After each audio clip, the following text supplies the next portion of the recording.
Hello my dear family, welcome back to English for Beginners. This is me Malar, your English tutor. இன்னைக்கு லெசன்ல நம்ம என்ன பார்க்க போறோம் அப்படினா டே டு டே லைஃப்ல யூஸ் பண்ற மாதிரியான ஒரு 10 ஷார்ட் சென்டென்சஸ் பார்க்க போறோம். If you are ready, let's get started.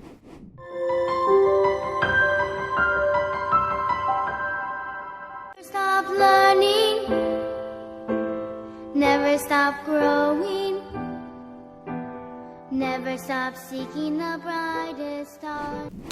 Number 1 in our list is இந்த டேபிள் மேலே பிளேட்ஸ் எல்லாம் இருக்குது அப்படின்னா அந்த பிளேட்ஸ் எல்லாம் கொஞ்சம் எடுத்துகிட்டு போ அப்படின்னு சொல்லுவோம் இல்லையா. ஸோ அந்த மாதிரி சொல்கிறதுக்கு move the plates of the table அப்படின்னு சொல்லலாம். Move the plates of the table அப்படின்னா டேபிள் மேலே இருக்கிற பிளேட்ஸ் எல்லாம் எடுத்துகிட்டு போங்க அப்படின்றதான் இதோடைய meaning.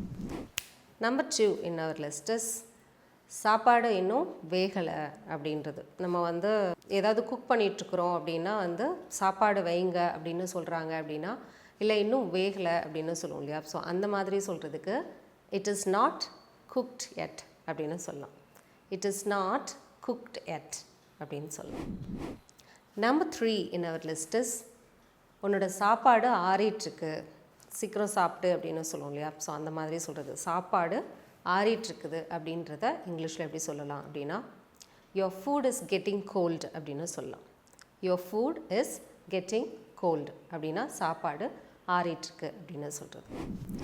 Number 4 in our list is ஏதாவது வாலில் ஒரு ஃபோட்டோவோ அல்லது ஒரு பெயிண்டிங்கோ தலைகீழாக இருக்குது அப்படின்னு சொல்கிறதுக்கு இங்கிலீஷில் the painting is upside down அப்படின்னு சொல்லலாம்.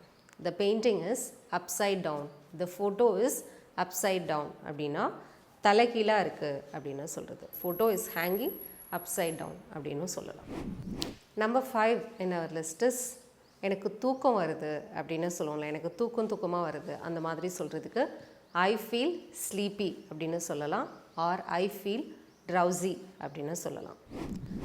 ஒரு பர்சனை பார்த்து அவன் நல்லா தூங்கிட்டான் அல்லது அவர் நல்லா தூங்கிட்டாரு அந்த மாதிரி சொல்கிறதுக்கு he is fast asleep அப்படின்னு சொல்லலாம். he is fast asleep அப்படின்னு சொல்லலாம். Next one in our list is இப்போ நம்ம யாராவது ஒருத்தர்கிட்ட பேசும்போது நான் உன்னோட நல்லதுக்காக தான் சொல்கிறேன் அப்படின்னு சொல்லிவிட்டு ஆனால் என்ன இந்த விஷயத்தில் இழுத்து விட்டுறாத, நான் தான் சொன்னேன்னு என்ன இந்த விஷயத்தில் இழுத்து விட்டுறாத அந்த மாதிரி சொல்லுவோம் இல்லையா. இல்லை ஜென்ரலாகவே என்ன இதில் மாட்டி விட்டுறாத, என்ன இதில் இழுத்து விடாத அந்த மாதிரி சொல்கிறதுக்கு இங்கிலீஷில் don't drag me into this அப்படின்னு சொல்கிறது. Don't drag me into this, ட்ராக்னா இழுத்துட்டு போகிறது. So don't drag me into this அப்படின்னு சொல்லணும். நெக்ஸ்ட் ஒன் இஸ் வளவளன்னு பேசாத அப்படின்னு சொல்லுவோம்ல, இழுத்து பேசாத, வளவளன்னு பேசாத அப்படின்னு சொல்கிறதுக்கு come to the point, don't stretch the matter அப்படின்னு சொல்லணும். டோன்ட் ஸ்ட்ரெச் த மேட்டர் அப்படின்னு சொல்லலாம். நம்ம 9 in our list is நம்ம யாராவது ஒரு பர்சனை பார்த்து அவள் சொல்கிறதெல்லாம் கேட்க மாட்டா, அவளை நல்லா செல்லம் கொடுத்து வளர்த்துட்டாங்க அப்படின்னு சொல்லுவோம் இல்லையா. அவளை ஓவராக செல்லம் கொடுத்துட்டாங்க அவளுக்கு அப்படின்றதுக்கு இங்கிலீஷில் she is much pampered அப்படின்னு சொல்லலாம். she is much pampered அப்படின்னு சொல்லலாம். the last and final one is எனக்கு ஒரு நாள் டைம் கொடுங்க, நான் யோசித்து சொல்கிறேன் அப்படின்னு சொல்லுவோம்ல, எனக்கு ஒரு நாள் டைம் கொடுங்க அந்த மாதிரி சொல்கிறதுக்கு give me a day's time, give me a day's time அப்படின்னு சொல்லலாம். I'll think and tell you, give me a day's time அப்படின்னு சொல்லலாம். So that's it with the lesson today. இன்றைக்கி நம்ம ஒரு 10 short sentences day to day லைஃப்பில் use பண்ணுற மாதிரியான சென்டென்சஸ் நம்ம பார்த்துருக்கோம். கண்டிப்பாக இது உங்களுக்கு ஹெல்ப்ஃபுல்லாக இருக்கும் அப்படின்னு நம்புகிறேன். இதே மாதிரி இன்ட்ரெஸ்டிங்காக ஈஸியாக இங்கிலீஷ் கற்றுக்கணும் அப்படின்னா எங்களோட லைவ் ஆன்லைன் கிளாஸஸ் எடுத்துக்கலாம். டிசம்பர் 5th ஒரு நியூ பேட்ச் கமெண்ட்ஸ் ஆகுது. அதை பற்றின டீட்டெயில் தெரிஞ்சுக்கணும் அப்படின்னா ஸ்க்ரீனில் தெரியுற இந்த நம்பருக்கு காண்டாக்ட் பண்ணலாம். Thank you so much for clicking this video. I'll meet you soon with another interesting lesson in the next video. Till then, you take care. It's bye from Malar. See you. Bye-bye.